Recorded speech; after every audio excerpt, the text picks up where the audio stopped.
Good morning class, welcome to the Right Boys 24 YouTube channel online and offline classes. जैसा कि आपको पता है कि हम लोग जो है डीआई का ये सेशन चला रहे हैं और आज भी मैं आपके सामने एक बार ग्राफ की बहुत ही बेहतरीन डीआई लेकर आया हूं।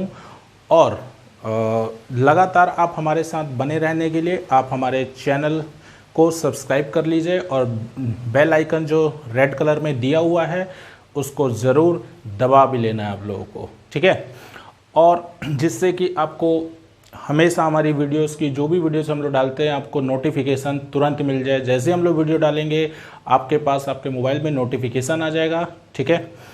तो चलिए फिर हम लोग आज जो है अपना समय गवारा ना करते हुए चलते हैं हम अपने डीआई की ओर और क्या कह रहा है इस डीआई के अंदर हम लोग ये जानते हैं, ठीक है। तो आप सबसे पहले इस डीआई का डायरेक्शन आप पढ़ लीजिए, ठीक है, और उसके बाद हम लोग इस सवाल को करते हैं। को जो बोला है कि नंबर ऑफ मोबाइल फ़ोन्स 1000 में, देखिए कई बच्चे जो है डायरेक्शन पढ़ते समय इस बात का ध्यान नहीं रखते हैं कि जो डाटा है ये लाख में दिया है, मिलियन में दिया है या किस चीज़ में दिया है, ठीक है। तो आप लोगों को ध्यान से पढ़ना है। यहाँ पर देखिए ये जो number of mobile phone sold हो रहे हैं ये 1000 में दिया हुआ है और डिफरेंट ब्रांड यहाँ पर लिखा गया है, ठीक है, और 6 अलग अलग महीनों में। तो आप यहाँ पर देख सकते हो कि जो ब्रांड है कौन कौन से, नोकिया, वीवो और ओप्पो के।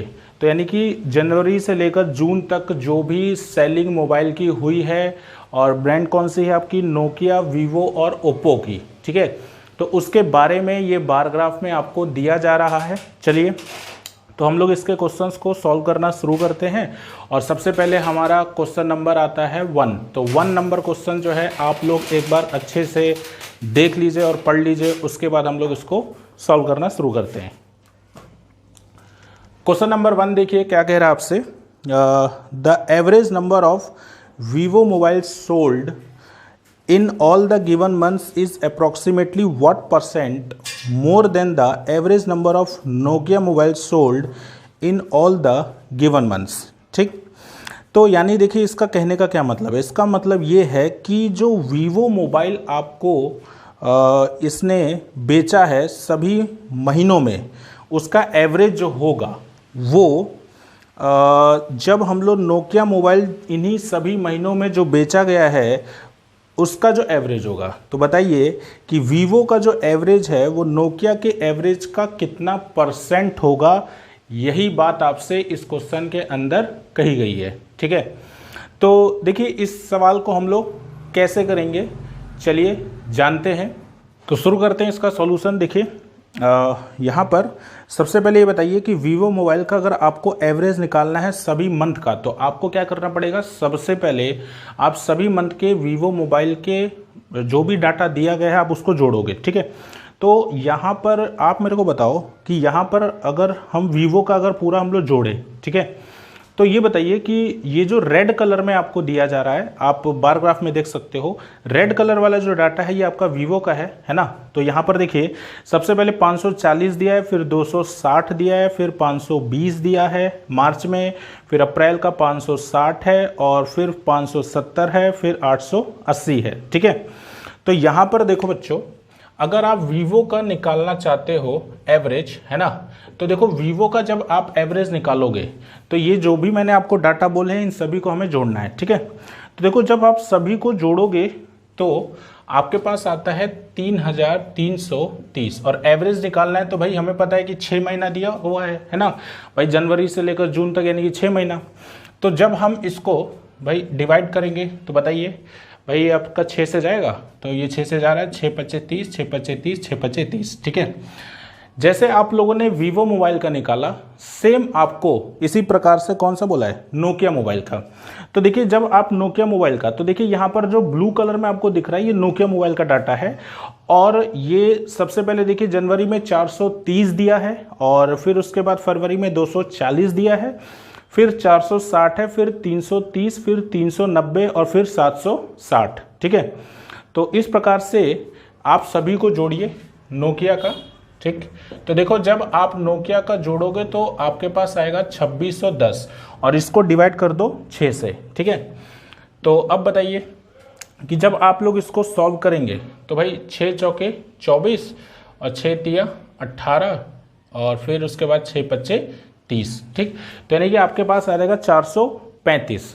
अब इसके बाद ये बताओ कि सवाल में आपसे यही तो पूछा है कि ये जो है ये कितना परसेंट, वीवो वाला जो है वो नोकिया के तुलना में लगभग कितना परसेंट अधिक है।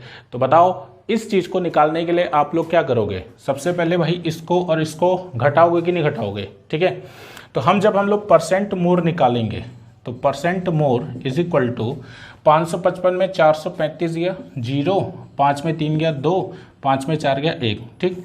अब बताओ कि 120 की तुलना जो करोगे, भाई ये बताइए कि वीवो को बोला है नोकिया से, तो क्या करोगे 120 की तुलना 435 से कर लो और मल्टीप्लाई में 100। और देखो जब आप इसको सॉल्व करेंगे, है ना, आप लोग इसको पूरा सॉल्व कर लेना, ठीक है।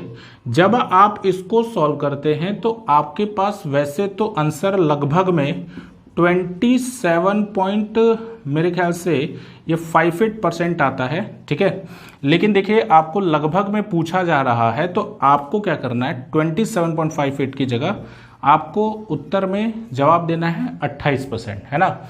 और देखिए आपके ये ऑप्शन में दिया है कौन से, ई ऑप्शन, देखिए ई ऑप्शन में आपको दिया है 28%, ठीक है। तो इसी तरीके से सॉल्व करना था। एक चीज़ और देखिए, जब क्वेश्चन में आपको बोला है कि वीवो का जो एवरेज है वो नोकिया के एवरेज से कितना ज़्यादा है, तो आप ऐसा भी कर सकते थे कि आप एवरेज ना निकाल कर आप सीधा सीधा इसकी तुलना इससे करके तब भी आपका आंसर आ जाता, ठीक है। अच्छा, एक चीज़ और देखिए, जितने क्वेश्चन ये व्हाट परसेंट मोर या लेस वगैरह होते हैं, आपको क्या करना है, आप रेशियो भी निकाल के कर सकते हो, ठीक है। रेशियो से बच्चों आप लोगों को फायदा ये होगा कि आपका कैलकुलेशन जो है एकदम ना के बराबर हो जाएगा, कैलकुलेशन एकदम छोटी हो जाएगी, ठीक है। अब मैं क्या कहना चाहता हूँ रेशियो का मतलब, देखिए यहाँ पर आपको क्या करना है कि भाई इसका और इसका क्या है, आप इसका दोनों का रेशियो निकाल लो, है ना। और रेशियोस में आप ये परसेंट मोर वगैरह जो है ये कर सकते हो, ठीक है। मैं थोड़ा सा आपको करके दिखा भी देता हूँ, आपको एक आइडिया हो जाएगा। जैसे मान लीजिए कि 555 है और ये कितना है 435 है, ठीक।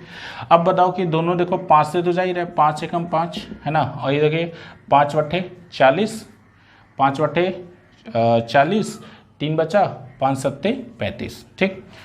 तो अब देखो कि ये दोनों किससे जाएगा, तो 3 से ये तो जा रहा है और ये 3 से ये भी जा रहा है। तो ये बताओ ये 3 से कितने बार में, 3 3 9 और 3 सत्ते, और फिर उसके बाद ये जाएगा 3 दूनी 6, 3 नवा 27, ठीक।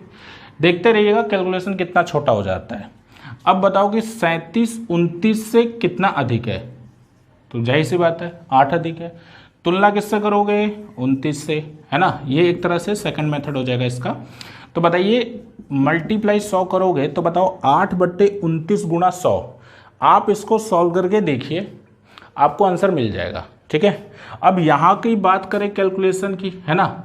अगर आप एक बार एक चीज़ ध्यान देना, मैं देखो इसको दोनों को काट रहा हूँ, देखिएगा फिर से वही आना है। ये बताइए ये दोनों कटेगा तो देखो मान लीजिए ये 15 से कट रहा है 15 अट्ठे बार में, है ना। अच्छा ये बताओ 15 दूनी कितना होता है, 30 होता है, ये 43, अब 15 ये देखो 8 बटे 29, वही चीज़ आया कि नहीं आया। तो वही है कि आप रेशियो से अगर करके चलते हो तो आपको कैलकुलेशन में विश्वास मानिए एकदम कैलकुलेशन ना के बराबर होगा, ठीक है। चलिए तो बढ़ते हैं हम अपने अगले सवाल की ओर, ठीक है। अगला सवाल क्या कह रहा है, चलिए आप लोग भी पढ़ लीजिए। तो अगले सवाल में देखिए क्या कह रहा है आपसे, ये कह रहा है कि if the price of a Nokia mobile is ₹14,000, यानी कि नोकिया मोबाइल का जो दाम है वो 14,000 रुपये है और वीवो मोबाइल 12,500, ओप्पो मोबाइल 18,000 रुपये का है, ठीक है। तो बताइए कि अगर हम इन सभी मोबाइल को अप्रैल के महीने में बेचें तो बताओ कितने का रेवेन्यू यानी कितने का कलेक्शन हमारे पास आने वाला है, ठीक है। तो चलिए इसको सॉल्व करते हैं। नोकिया मोबाइल आपका अप्रैल के महीने में है 330, ठीक है। अच्छा और उसके बाद आपका कितना दिया है 560, वीवो आपको दिया जा रहा है 560, और ओप्पो के बारे में अगर हम बात करें तो ओप्पो आपको दिया जा रहा है अप्रैल में 280। ठीक है, अब मेरे को बताइए कि आपका जो नोकिया मोबाइल है, एक मोबाइल जो है वो कितने रुपए का, तो एक मोबाइल आपका है 14,000 रुपये का। भाई एक मोबाइल 14,000 का तो 330 मोबाइल, तो 14,000 इंटू 330 आप करेंगे। ठीक है, तो ये जो आपके पास आएगा ये आएगा 462 और ये 3 और 1 यानी 4 जीरो। ठीक है, इसके बाद वीवो की बात करें तो वीवो का जो रेट दिया था वो कितना दिया था, 12,500, तो 12,500 आपका ये हो जाएगा। ठीक है, तो ये जो आएगा ये आपका आएगा कि देखिए कैलकुलेशन आप लोग खुद करिएगा, ये आता है आपका 70 लाख। ठीक है, तो 2 2 4 2 6। ठीक है, तो ये आपका आ जाएगा 70 लाख। इसके बाद ओप्पो का रेट दिया है 18,000, तो 280 इंटू आप 18,000 कर लो। ठीक है, तो बताइए कि 280 इंटू 18,000 अगर हम करते हैं तो ये हमारे पास आ जाना है 504 और ये 40। ठीक है, तो ये आपका रिवेन्यू जो है अलग अलग इन तीनों मोबाइल का होगा, लेकिन हमें टोटल बताना है अप्रैल के महीने में टोटल क्या कलेक्शन आएगा। तो बताओ कि अगर आप टोटल निकालना चाहते हो तो क्या करना है, आप इन सभी को जोड़ दीजिए। ठीक है बच्चों, एक बात और आपको ध्यान में रखना है कि यहाँ पर ये जो 280 है ये सिर्फ 280 नहीं है, ये 280 और देखो डायरेक्शन में था 1000, तो यानी कि यहाँ पर कह सकते हो ये 280,000 हो जाएगा। ठीक है, अच्छा अगर जैसे यहाँ पर अगर हम इन सभी को जोड़ते हैं, ठीक है, यहाँ पर अगर हम इन सभी को जोड़ते हैं तो ये मेरे पास जो आता है ये 166 और ये 4 जीरो। ठीक है, लेकिन अब देखो एक चीज आपको और क्या ध्यान में रखना है, आपको ये भी ध्यान में रखना है कि ये जो 166,000 आ रहा है आपका आंसर यहीं तक पे खत्म नहीं होता है।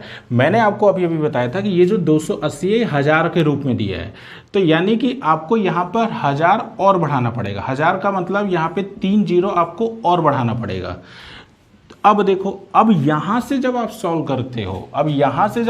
करते हो, तब जाके आपको ये पता लगेगा कि आपका जो एक्चुअल में जो आंसर आना है वो कितना आना है। ठीक है, खैर आप लोग आंसर दे सकते हो। ये जो हो जाएगा ये 1666 करोड़ रुपए का कलेक्शन आ जाएगा। ठीक है, अप्रैल के मंथ में जब हम लोग इन मोबाइल्स को सेल करेंगे। ठीक है, चलिए अब हम लोग बढ़ते हैं अपने तीसरे सवाल की ओर। ठीक है, तो तीसरा सवाल पढ़िएगा आप लोग। ठीक है, तो इसमें देखिए बोल रहा है कि what is the difference between the number of Oppo mobile sold in January, February and May together and that of Nokia mobile sold in February, April and June together. यानी कि ओप्पो मोबाइल जो जनवरी, फरवरी और मई में बेची गई है ना, और नोकिया मोबाइल जो फरवरी, अप्रैल और जून में जो बेची गई है, तो इन दोनों के बीच में क्या डिफरेंस आएगा ये आपको बताना है। ठीक है, तो चलिए सॉल्व करते हैं हम लोग इसको। तो सबसे पहले देखिए ओप्पो का डाटा देखिए, है ना, ओप्पो का जो डाटा दिया गया है कितना कितना दिया है। तो कौन से महीने की बात कर रहा था, ये कर रहा था जनवरी, फरवरी और मई। तो ये बताइए जनवरी में ओप्पो का है 620 और फरवरी में है 320 और इसके बाद मई में है 340। ठीक है, तो आप ओप्पो का जोड़ ले, तो जोड़ेंगे जब हम लोग तो कितना कितना था, ये हमारा था 620 और 320 और 340। ठीक है, और देखो जब आप इसको जोड़ोगे तो ये हो जाएगा 0 और 4 2 6 2 8 और 6 3 9 3 12, 1280 हो गया। ठीक है, तो ये तो आपको हो गए ओप्पो के मोबाइल। ठीक, इसके बाद इसने बोला है नोकिया मोबाइल। ठीक है, तो ये बताइए कि जब नोकिया बोला है तो नोकिया कौन कौन से मंथ की बात कर रहा है, ये कर रहा है फरवरी, अप्रैल, जून। तो बताइए कि फरवरी में नोकिया की बात करें तो 240 है और फिर उसके बाद है 330 और ये है 760 है। ठीक है, चलिए अब देखिए जब आप इसको जोड़ेंगे तो आपके पास देखो ये बचा यहाँ 0, और ये 3 और 7 3 10 2 12 1 13 यानी कि 1330। ठीक, अब देखो यहाँ पर सवाल में पूछा था कि इन दोनों के बीच का डिफरेंस क्या है। तो बच्चों जब आप डिफरेंस निकालोगे तो 1330 माइनस 1280, तो ये आपके पास आएगा 50। लेकिन आंसर में देखिए आपको 50 कहीं दिया ही नहीं है। अगर मैं आपको थोड़ा सा याद दिलाऊं तो ये बताइए कि यहाँ पर सवाल में मैंने बोला था कि यहाँ पे जो नंबर ऑफ मोबाइल सोल्ड हो रहे हैं ये डायरेक्शन में लिखा है कि ये डाटा थाउजेंड्स में दिया गया है। तो यहाँ पर आपको 50 तक नहीं रुकना है, यहाँ पर 50 के बाद आप यहाँ पे लास्ट में लगा देंगे 50,000, तो ये आपका आंसर हो जाएगा। ठीक है, तो इस हिसाब से आपके इस तीसरे वाले सवाल का जो सही आंसर हो जाएगा वो ए ऑप्शन। ठीक है, 4 number, what is the ratio of the number of Nokia mobile sold in January February and March together to that of Vivo mobile sold in the same month. यानी कि Nokia mobile जो जनवरी फरवरी और मार्च में जो बिकी है इसका जो रेशियो हमें निकालना है इन्हीं मंथ में वीवो मोबाइल के साथ निकालना है। ठीक है, तो मुझे लगता है बहुत आसान सा सवाल है, आप लोग कर भी सकते हैं इसे। ठीक है, चलिए फिलहाल हम लोग करते हैं इसको। तो देखिए यहाँ पर नोकिया और वीवो, तो आप इसको इस तरीके से लिख लीजिए। ठीक है, तो अब देखिए टेबल में क्या क्या दिया है। नोकिया का जो डाटा है वो कितना कितना है, 430। आप लोग वहाँ पे देखते रहो, 430 और ये है 240 और 460। ठीक, रेशियो। अब वीवो की बात करें तो वीवो का देखो कितना दिया है, 540 प्लस 260 और प्लस ये दिया है 520। ठीक, तो ठीक है ये डाटा दिया आपको। तो अब देखो यहाँ पर आप इसको जोड़ोगे तो ये जोड़ने पर आपका आ जाएगा 6 4 10 3 13 और 4 2 6 4 10 1 11, 1130 ही हो गया। और इसके बाद ये जब जोड़ोगे आप लोग तो 2 और ये 3। ठीक, 0 0 कैंसिल, तो आपके पास आया 113 रेशियो 132। ठीक है, तो ये हमारा आंसर हो गया। देखिए बहुत ही सिंपल सा क्वेश्चन था, तो इस हिसाब से आपके ये चौथे सवाल का जो सही उत्तर हो जाएगा वो बी ऑप्शन। ठीक है, चलिए बढ़ते हैं आप लोग इस डीआई का आखिरी सवाल यानी कि 5वें सवाल की ओर। क्या कहता है देखते हैं। तो इसमें देखिए क्या कह रहा है कि average number of mobile sold in January March and April, यानी कि जनवरी और मार्च और अप्रैल का एवरेज क्या होगा मोबाइल्स का। अब देखिए कई बच्चों को ये लग रहा होगा सर ये क्वेश्चन अधूरा है। बिल्कुल अधूरा नहीं है बच्चों, यहाँ पर आपको सभी देखिए यहाँ पे मोबाइल मेंशन नहीं है कि वीवो होगा, ओप्पो होगा या नोकिया होगा। ठीक है, तो यहाँ पर आपको सीधा सीधा क्या करना है कि जनवरी में जितने मोबाइल्स हैं, चाहे वीवो हो, चाहे नोकिया हो, चाहे वो ओप्पो हो, इसी प्रकार से मार्च में जो भी मोबाइल्स हैं, चाहे वीवो ओप्पो सेम थिंग। ठीक है, और इसी प्रकार से आपका अप्रैल में चाहे तीनों मोबाइल, तो आपको इन सभी को जोड़कर डिवाइड बाय 3 से करना है। ठीक है, 3 से देखो इसलिए करना है कि यहाँ पर ये बताओ कि आप लोग कौन कौन से मंथ का, भाई 3 मंथ का डाटा निकाल लो ना, इसीलिए 3 से ही डिवाइड करना है। ठीक है, चलिए तो फिर फिलहाल हम लोग करते हैं, देखते हैं जनवरी का कितना दिया है। तो ये दिया है देखो 400, सबसे पहले तो देखो 430 और फिर उसके बाद 540, फिर 620 प्लस इसके बाद देखिए अब आते हैं हम लोग अपने मार्च पे। तो देखिए मार्च का जो डाटा दिया आपको मार्च का वो दिया है 460 और प्लस इसके बाद 520 प्लस 580 और प्लस इसके बाद दिया है 330 प्लस 560 और 280। ठीक है, तो ये आपको पूरा जोड़ना होगा और इस पूरे को डिवाइड करना होगा 3 से, तब जाके आपका कहीं आंसर आएगा। ठीक है, तो देखिए जब आप इसको पूरा जोड़ लीजिए है ना, तो ये जब जोड़ेंगे 0 और फिर उसके बाद ये आ जाएगा 2 और 4 5 6 4 5 और ये हो जाएगा 43 बटे में 3। ठीक, अब देखिए जब इसको सॉल्व करेंगे तो 3 से ये 3 एक कम 3 और फिर उसके बाद देखिए ये अब आपका किससे ये जाएगा 4 से 3 चौके 12, फिर 3 चौके 12 0, ठीक है। तो देखिए 1440, लेकिन फिर से मैं आपको याद दिलाना चाहूँगा कि ये डाटा आपको 1000 में दिया था, तो आंसर 1440,000 आपका इसका जो है सही आंसर हो जाएगा, ठीक है। तो इस चीज़ को बिल्कुल नहीं भूलना है, नहीं तो आपका आंसर गलत हो सकता है, ठीक है। तो इस हिसाब से आपके इस 5वें वाले का जो आंसर हो जाएगा वो बी ऑप्शन जो है बिल्कुल सही हो जाएगा, ठीक है। तो देखिए उम्मीद करता हूँ ये क्वेश्चन आप लोगों को समझ में आया होगा, ठीक है। और इसी प्रकार से मैं आपके सामने डीआई लेकर आते रहूँगा और लगातार बस ये है कि आप मेरे साथ जुड़ते रहिए, ठीक है। और देखिए थोड़ा सा ये है कि डीआई वगैरह कुछ इस तरह का होता है कि काफ़ी मतलब जैसे आप लोग ज़्यादातर जो बैंक के बच्चे हैं, जो बैंक के बच्चे तैयारी करते हैं, उनके लिए तो ये मान के चलिए डीआई जो है बहुत ही ज़्यादा इम्पोर्टेंट है, ठीक है। हालांकि देखिए आजकल एसएससी वगैरह, रेलवे वगैरह हर एग्ज़ाम में आपको एक डीआई तो कम से कम मिल ही जाती है, ठीक है। लेकिन बैंकिंग में तो पूरा का पूरा डीआई से ही भरा रहता है, ठीक है। तो यही है कि मेरी कोशिश यही है कि मैं हर प्रकार की डीआई जो है इस चैनल के माध्यम से आपके साथ साझा करूँ, और आप मेरे साथ लगातार बस इसी प्रकार से बने रहिए और ज़्यादा से ज़्यादा हमारे चैनल को सब्सक्राइब करिए, कमेंट करिए, और हमारी वीडियोस पसंद आ रही है तो इसको हर जगह पे शेयर भी ज़रूर करिए, ठीक है। एक चीज़ और बताना चाहूँगा कि अगर आप चाहते हैं कि इस बार जो भी अभी लॉकडाउन चल रहा है और इस बार सिलेक्शन लेना चाहते हैं तो जान लीजिए ये आपका बहुत ही अच्छा समय है। आप बस इसका अच्छे से इस्तेमाल करिए, ठीक है। और फिर जब भी एग्ज़ाम का नोटिफिकेशन वगैरह आता है आप उसे भरिए और क्लियर करिए, लेकिन देखिए आपको उसके लिए अभी से तैयार होकर चलना पड़ेगा, ठीक है। चलिए फिर मिलते हैं अपने नेक्स्ट क्लास में। ओके, थैंक यू क्लास, जय हिंद।